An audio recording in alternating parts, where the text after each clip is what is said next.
नारी शक्ति वंदन अधिनियम के समर्थन में औरैया में आयोजित विशाल जनसभा में दहाड़े उत्तर प्रदेश के मुख्यमंत्री योगी आदित्यनाथ। देश के यशस्वी प्रधानमंत्री नरेंद्र मोदी ने जो कहा वह करके दिखाया। बोले मुख्यमंत्री योगी आदित्यनाथ, भारत वास्तव में प्राचीन काल से ही नारी शक्ति के प्रति सम्मान का भाव रखता रहा है। न्यूज़ ऑफ इंडिया 201 चैनल को सब्सक्राइब कर आल बेल दबाएं। संपूर्ण विवरण के लिए डिस्क्रिप्शन में जाएं।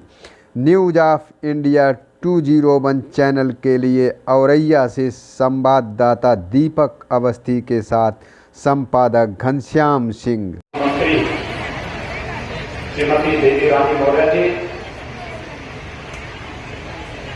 जनपद के प्रभारी मंत्री और प्रदेश के मत्स्य विभाग के मंत्री श्री डॉक्टर संजय निषाद जी,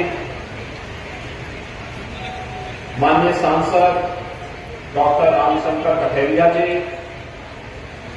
माननीय सांसद श्री सुब्रत पाठक जी, भारतीय जनता पार्टी के क्षेत्रीय अध्यक्ष श्री प्रकाश पाल जी, माननीय विधायक श्रीमती गुड़िया कठेरिया जी, प्रदेश सह संयोजक बेटी बचाओ बेटी पढ़ाओ डॉक्टर मंजू सिंह सेंगर जी, श्रीमती विजया तिवारी जी, क्षेत्रीय अध्यक्ष महिला मोर्चा श्रीमती उर्मिला दीक्षित जी, जिलाध्यक्ष भुवन प्रकाश गुप्ता जी, प्रमोद अग्रहरी जी और भारी संख्या में जनपद औरैया के गांव-गांव से आए हुए सभी उपस्थित बहनें, आज शरद पूर्णिमा का पावन दिवस है। आदि महाकाव्य रामायण के रचनाकार त्रिकालदर्शी ऋषि वाल्मीकि जी की भी पावन जयंती है।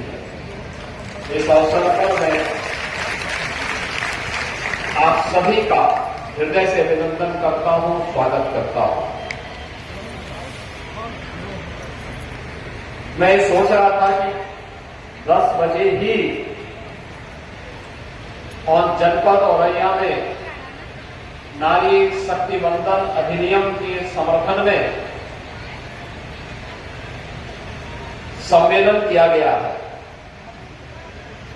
इतने सुबह सुबह जनपद औरैया की बहनें कैसे एकत्र होंगी, लेकिन जब मैं यहां आकर के देखा हूं आप सबकी उपस्थिति और इस पूरे भरे हुए पंडाल को देख करके अब मेरी समझ में आया कि वास्तव में हमारे पूर्वजों ने नारी को शक्ति के प्रतीक के रूप में क्यों रखा।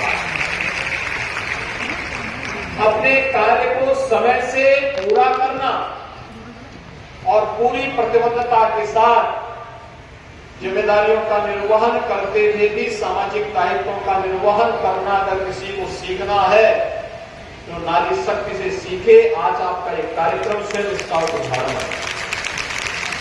आप सबका मैं इसके लिए हृदय से अभिनंदन करता हूं, आपका स्वागत करता हूं।